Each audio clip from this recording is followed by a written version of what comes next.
And now let me welcome onto the field of 68 after dark, John Poulakidas, fresh off of scoring 28 points in a win for number 13 Yale as they upset number 4 seed Auburn. John, I got to imagine that after you do that on national television, it might make your phone melt down quite a little bit. How many texts have you gotten so far this afternoon? Probably a little over 200. Yeah, my phone's definitely blown up. Something I've never experienced like this before. Yeah, it's pretty crazy. Take me through the some of the moments at the end. There was one shot you hit, the step back that put Yale ahead, that put you guys up 73-72, and ended up being the game-winning basket. The cameras caught it. I don't know if you've seen the highlights, but I think you said something like, "Oh my God," to the crowd. Were you surprised that you were making some of the shots that you were taking?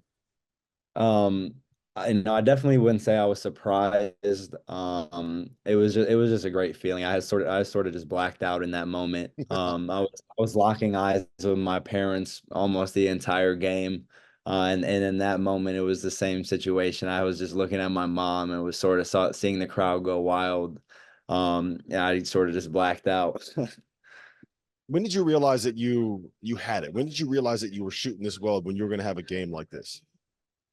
Honestly, yeah, after I hit my first couple of shots, the basket definitely starts looking bigger, as probably with any shooter, with any score, that's the same case. But, after I hit those first couple, my confidence definitely started to rise. And obviously, we kept it close throughout the first half. We knew that we were going to be able to get the job done if we just stayed composed through all of their runs, which we did. And I'm just very proud of everybody.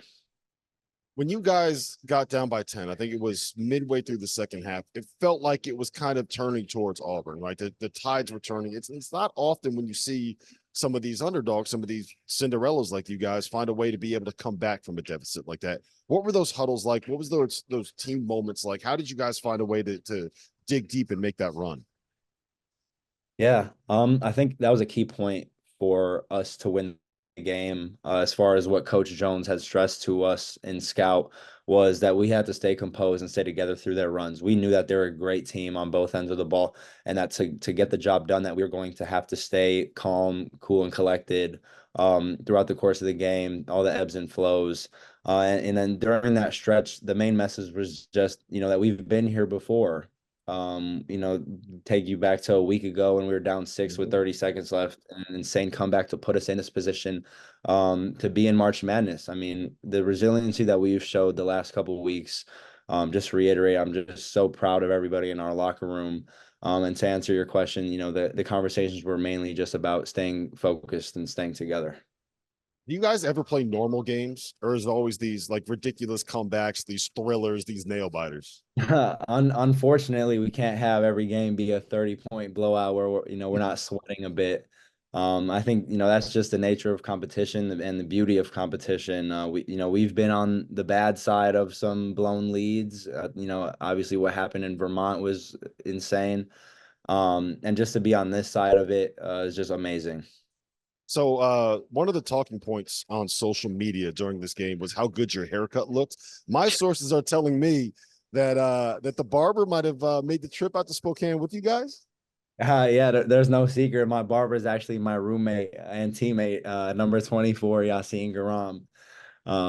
Give some credit to him. Maybe, his clippers or what, sparked Yeah, this hot shooting day. yeah, you better give some credit to him, man. Look good, feel good, play good, right? Exactly, exactly.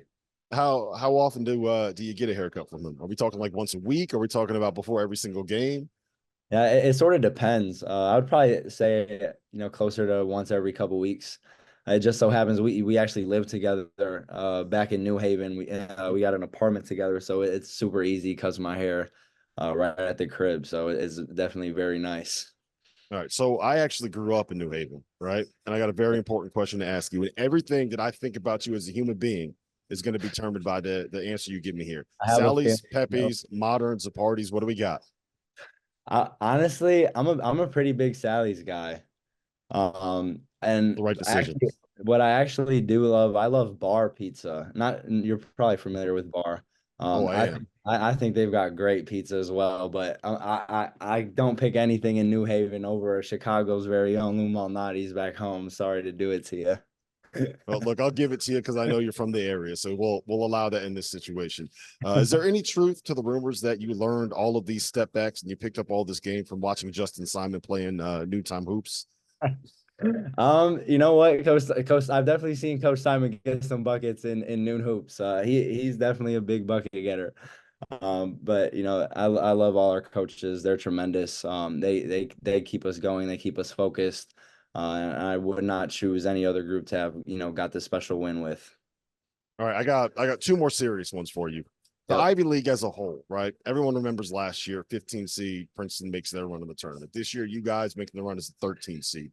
Do you feel like the league is maybe overlooked? Do you think that's, I don't want to say disrespected, that's probably the wrong way to phrase it, but do people need to start paying attention a little bit more to what the Ivy is, not just in March? Maybe play somebody in November, maybe let someone challenge you guys, maybe, I don't know, have a high major come down and visit Payne Whitney? Yeah, I think this is a question that's definitely surfaced a lot over the last couple weeks, especially considering, you know, the tremendous season that Princeton had this year, following their Sweet 16 run, as you mentioned. But I definitely think that the Ivy League is very undervalued. We've got so many great teams in our league, specifically, you know, obviously us, Princeton and Cornell had great, you know, seasons this year.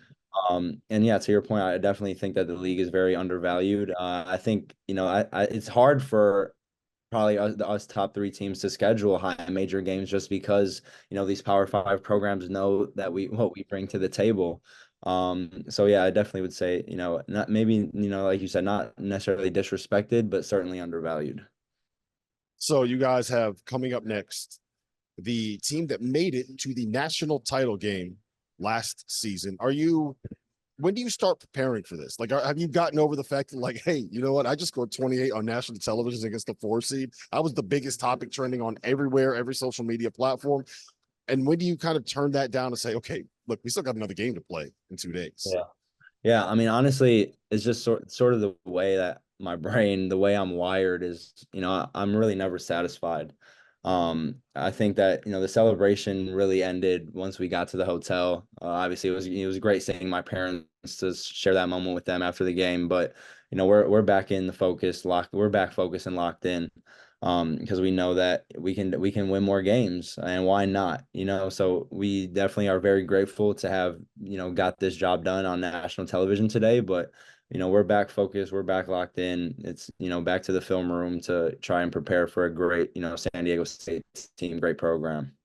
Well, listen, man, congratulations on the game. Best of luck on, I guess it would be Sunday afternoon. You know, I'm going to root for your CT guy, New Haven guy. So keep this run going, keep this run alive, and make sure that the slipper still fits, right? Yep. Thank you so much.